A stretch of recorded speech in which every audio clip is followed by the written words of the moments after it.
Hello everyone, this is Defense Politics Asia, and this is a quick update from the Severodonetsk and Lysychansk area, which is the Luhansk front. So the Luhansk front actually now is this entire front line. This entire front line is now Luhansk front.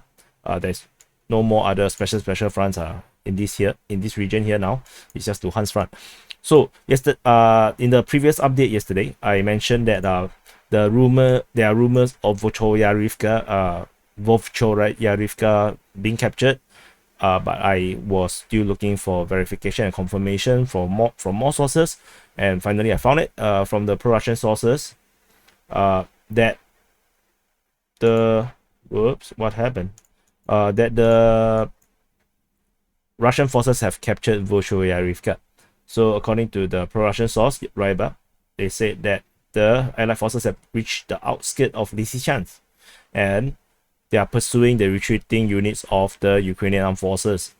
And by the end of the day, they occupied the village of Vovchoyarivka, which is this Vovchoyarivka, and established fire control over the Lysychansk Service Highway.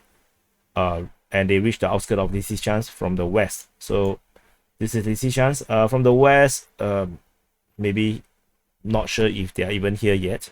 So, but I don't think so. But they are already able to fire, effectively have a fire control over this area, which is just 5 kilometers away, perfectly within range of most of basically every form of artillery, perhaps even by mortar. So, that's the situation now here. There is no information of the Russian forces reaching the Kern or Kamyanka yet. So, in terms of the Lysychansk Severodonetsk situation, the Russian forces push up from the captured area from Myrna Dolina, Perlisne, Loskutivka, and they are pushing up towards Lysychansk directly. So Bilahora still continues to hold. There's no information of the capture of or the fall of Bilahora. The fighting is now reported on the southern outskirts of Lysychansk. Fierce fighting unfolded in the industrial zone on the southern outskirts of Lysychansk, where units of the 24 Umber, 80 Upshis, and 110 brigades of the territorial defense hold position at the Galantin plant and the rubber products plant. So, because History Legend requested me to add in all the major industrial facilities, and this come in just nice at the right time, very handy. Now we can find out where is the Galantin plant and the rubber production plant. So this plant here is currently acting as a fortress, like a outpost of sort, and there's a even bigger industrial zone here. Looks a little bit similar to what we saw in Mariupol, right? So, but this is much smaller than the one at Mariupol. So this is the rubber product plant, and this is the Galantin plant. So the Ukrainian forces is now holding up in these two areas, acting as a castle of sorts, like a fortress, protecting this entire region, and the Russians are currently pushing forward in this direction. So it's not exactly from the west of Lysychansk, it's more like a south. But I believe there will be Russian forces pushing north to continue to physically encircle the Ukrainian forces within Lysychansk, and they might even want to hold up in this area. This is the milling plant here, the Lotto Xenoprom plant, where they can have a much more strong control over this road, or they might actually just stay within here, away from any civilian buildings. They might also want to secure the oil refinery over here, the Lysychansk refinery.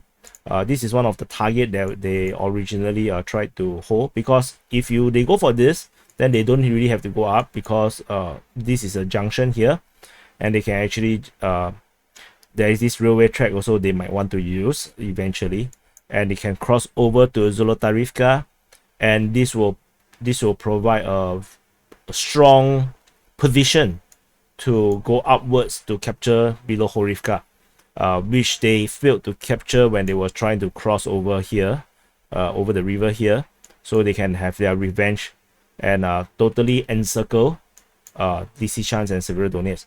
Currently, the encirclement is only operational encirclement, which means that they have fire control over all the retreat routes. So from the south, they are firing on this road here to Siversk from Lysychansk, and from the north over in the forested area, they have a fire control over Bilohorivka area, where this northern dirt road or smaller road along the river can be attacked from the other side of the river. So the operational encirclement is now in force, and in fact, I have already seen information from pro-Russian sources that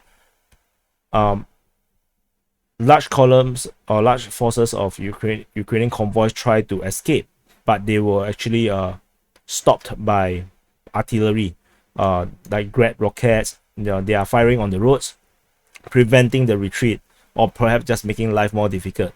So the retreating from Lysychansk is starting to struggle for the Ukrainian forces, and there is a reportedly panic, happening within the region here.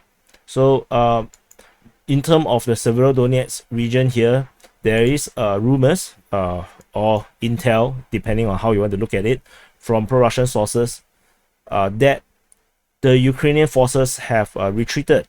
This is based on an informant that is within the camp of the enemy. That means there is an informant within the Ukrainian troops that informed this editor-in-chief of this media called Censor. The chief editor-in-chief is called Yuri Butusov. The informant informed this media or this outlet that they have left Severodonetsk. Ukrainian units have left part of the Severodonetsk industrial zone in an organized manner. So on the part of the front where he was, the withdrawal was done under fire, but they have no losses. They felt bitter to leave, but the division is long overdue. So this is the first signal that the Ukrainian forces within the Azot plant have decided to abandon the position here, and they are now moving across the river.